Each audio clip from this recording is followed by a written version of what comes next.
ದರ್ಶಿ blogs ವೀಕ್ಷಕ ಬಂಧುಗಳಿಗೆ ನಮನಗಳು.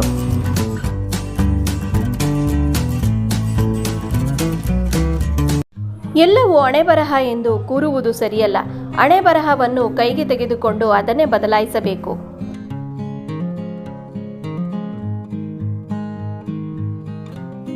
ಗಂಟೆಗಟ್ಟಲೆ ಕೂತು ಭವಿಷ್ಯದ ಬಗ್ಗೆ ಮಾತನಾಡಿದರೇನು ಬಂತು? ಪುಟಗಟ್ಟಲೆ ಬರೆದಿಹನು ಬ್ರಹ್ಮ, ಹಣೆಬರಹ ಹೀಗೆ ಆಗಬೇಕೆಂದು.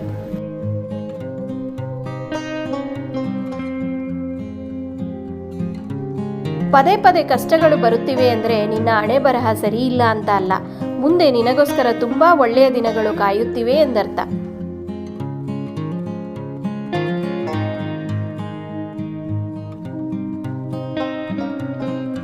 ಯಾರ ಮನಸ್ಸು ಒಳ್ಳೆಯದಾಗಿರುತ್ತೋ ಅವರ ಹಣೆಬರಹ ತುಂಬಾ ಕೆಟ್ಟದಾಗಿರುತ್ತೆ.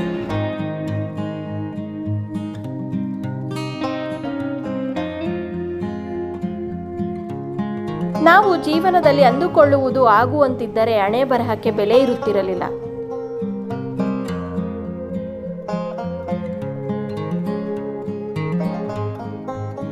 ಪ್ರಪಂಚ ಹೇಗಿದೆ ಅಂದ್ರೆ, ನೋವು ತನಗಾದರೆ ಮಾತ್ರ ಅದು ನೋವು, ಬೇರೆಯವರಿಗೆ ಆದರೆ ಅದು ಅವರ ಹಣೆಬರಹ.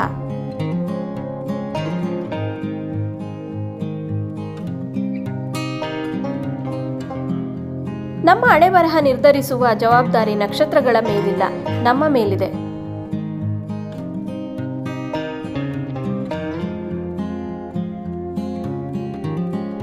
ನೆನಪಿರಲಿ, ಸಾಬೂನಿನಿಂದ ಹಣೆಯನ್ನು ಮಾತ್ರ ತೊಳೆಯಬಹುದೇ ಹೊರತು ಹಣೆಬರಹವನ್ನಲ್ಲ.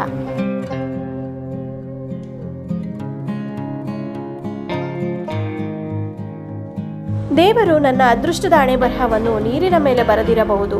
ನಾನು ಬಣ್ಣವನ್ನು ತುಂಬುವ ಮೊದಲೇ ಎಲ್ಲಾ ಕನಸುಗಳು ಹರಿದು ಹೋಗುತ್ತವೆ.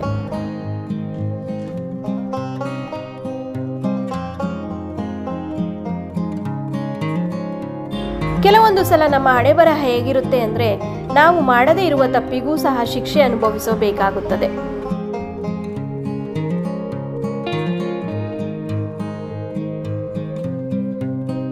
ಹಣೆಬರಹ ಬದಲಾಗುವುದು ಜೀವನಕ್ಕೊಂದು ಉದ್ದೇಶವಿದ್ದರೆ, ಇಲ್ಲದಿದ್ದರೆ ಆಯುಷ್ಯ ಕಳೆಯುವುದು ಹಣೆಬರಹವನ್ನು ದೂಷಿಸುತ್ತಾ.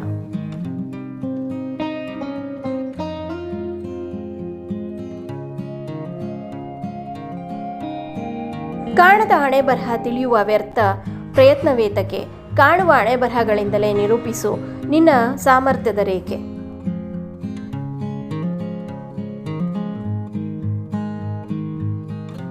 ಎಲ್ಲರ ಹಣೆಬರಹ ಬೇರೆ ಬೇರೆನೆ, ಆದರೆ ಹೀಯಾಳಿಸಿ ನಗದಿರು. ನೀನು ಅವರವರ ಕರ್ಮ ಅವರವರು ಅನುಭವಿಸುವರು, ನೀನದರ ಗೋಜಿಗೆ ಹೋಗದಿರು.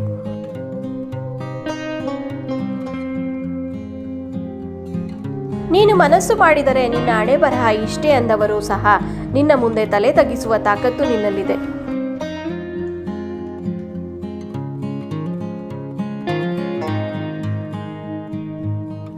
ಹಣೆಬರಹ ಕೆಟ್ಟಿರುವಾಗ ಯಾರನ್ನ ಅಂದು ಏನು ಪ್ರಯೋಜನ? ಬಂದದ್ದನ್ನೆಲ್ಲ ಅನುಭವಿಸೋದು ಒಂದೇ ದಾರಿ ಅಲ್ವಾ? ನೋವಿನೊಳಗೆ ನಗುವಿನಾಟ.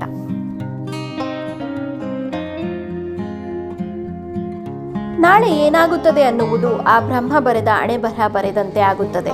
ಇಂದು ಏನಾಗಬೇಕಾಗಿತ್ತೋ ಆಗದೆ ಹೋದಾಗ ಅದು ನಮ್ಮ ಹಣೆಬರಹ ಬದಲಾವಣೆ ಆಗುವ ಹಾಗೆ ಮಾಡುತ್ತದೆ. ಎಲ್ಲವೂ ನಮ್ಮ ಮನಸ್ಸಿನ ಪ್ರಯತ್ನದಲ್ಲಿದೆ.